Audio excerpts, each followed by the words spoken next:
Hello friends, this is Gansham. In the previous lecture, we have learned direct object pronoun, indirect object pronoun.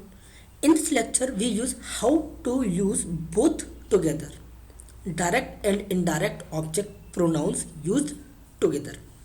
So just once a look on direct object pronoun and indirect object pronoun. Direct object pronoun is me, te, lo, la, nos, os, los and las. And indirect object pronouns is me, te, le, nos, os or les. In the English, this is me used for me. This is used for you for familiar or informal way. Him, her, it or you for formal way.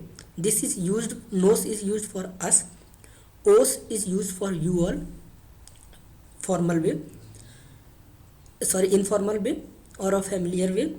Los and las or les is used for them or used for you all, formal way. So let's start how to use both together. When you have both a direct object pronoun and an indirect object pronoun in the same sentence, the indirect object pronoun comes first. Example, they give them to me. Me is the indirect object pronoun and them is the direct object pronoun. So me is comes before the them. So ios me los dan. Me is mean for me and los is used for them. So me is coming before los. Ios me los dan.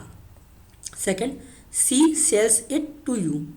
Aya te la vende. Te is used for you and la is used for it. And it is a direct object pronoun and you is a indirect object pronoun. Okay.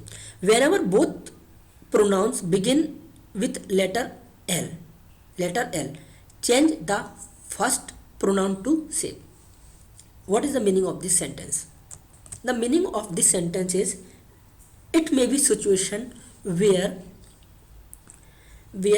indirect object is le and direct object is lo. So le lo, lela, lelos, lelas, this kind of conjugation will come in the picture. So in this case, this le change to say. So you don't use in that sentence lelo. You will use selo.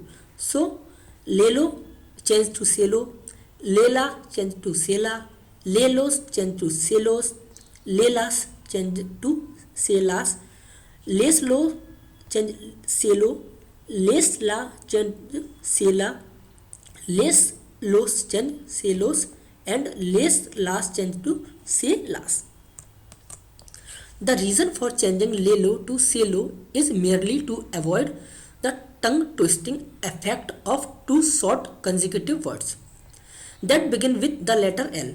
To demonstrate this, first quickly say leslas and then quickly say selas. Selas is more effective and more good. See how much easier it is to say selas. That's why we change leslas to selas. Now the second thing is in negative sentence, the negative words comes directly before the first pronoun. Example, I don't have it for you. You is the indirect object pronoun, it is a direct object pronoun and here negative words also come. So lo se lo tengo, say for you can use le, but you can use le, but you will not use le. You will change this le to say because lelo is not sounding good. So we change le to say, selo, and negative words comes before the pronouns. No se lo tengo. Second example, I never buy them for her. Nunca se los compro. So nunca is a negative words. It comes before the pronoun. Okay. So nunca se los compro. Now the second thing is because the pronoun se can have many meanings. It is often helpful to clarify it by using the prepositional phrase. Example, ambiguous look the ambiguity in these examples. He tells to it, he tells to it. Now here's the confusion. He tells to it, L से लो दी से, L से लो दी से. To whom he is telling? He tells it to him. Maybe he tells to John. So you always use a prepositional phrase. Means L S लो दी से, L S लो दी से he is tell to means he tells to it. Here it is not clear he is telling to whom. But in this kind of sentence you clarify that El se lo dice a Juan. In this sentence it is clarified that he is telling to Juan or he tells it to her. So don't use here use he tells it to her or to Maria. El se lo dice a Maria. So here is the clear that he is telling to Maria or he tells it to her. So él se lo dice a ella. So in this kind of sentence don't use the indirect object, because if you say he tells it to, it is not clarified that he is telling to whom. But in this kind of sentence it is clarified that he is telling to Juan, he is telling to Maria, or he is telling to her. In the sentence with two verbs, if a sentence have a two verbs, there are two options regarding the placement of the pronouns. Place them immediately before the conjugated verb or attach them directly to the infinitive or second verbs. Take an examples. She should explain it to me. Either you can use before the conjugated verb, ella me lo debe explicar, or you can use after the second verb, ella debe explicármelo. Second example, I want to tell it to you. Te lo quiero decir. Here we use te lo before the conjugated verb, or you can use quiero decir te lo. Quiero decir te lo. Third is, you need to send it to them. Se la necesitas enviar a ellos.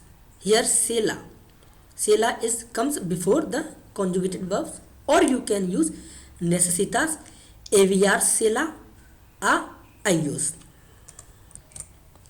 Note that when attaching a pronouns to the infinitive or complete verb or second verb, a written accent is placed, also added to the final symbol of the infinitive verb. This preserves the sound of the infinitive. When the pronouns are attached to the infinitive, make the sentence negative by placing the negative word directly before the conjugated verb. Let's understand by the example. She should not explain it to me. Here not is a negative word. So ella no debe explicarmelo. Here you use a accent verb. This we are talking about in this sentence. In this sentence we are talking about this accent verb. If we are using the objective pronouns in the second verb, then in the second verb we add the accent. I don't want to tell it to you. So no quiero decírtelo. Here we add the accent. Third is, you need not to send it to me. No necesitas enviársela a ellos. Now, when the pronouns come before the conjugated verbs, make the sentence negative by placing the negative words directly before the pronoun. She should not explain it to me. Ella no me lo debe explicar. In the previous example, we used these pronouns in the second verb. So this no word comes before the conjugated verbs. But if we use this pronoun before the conjugated verb, then this no comes before the pronouns. I don't want to tell it to you. No te lo quiero decir. You need not to send it to them. No se la necesitas enviar a ellos. So friends, this was all about the direct object pronoun, indirect object pronouns, how to use indirect object pronoun, how to use direct object pronoun, how to use together direct and indirect object pronoun. Friends, this lecture is very important because when we speak in Spanish, we widely use direct and indirect objects pronouns. Thank you for watching this lecture and watch next lecture.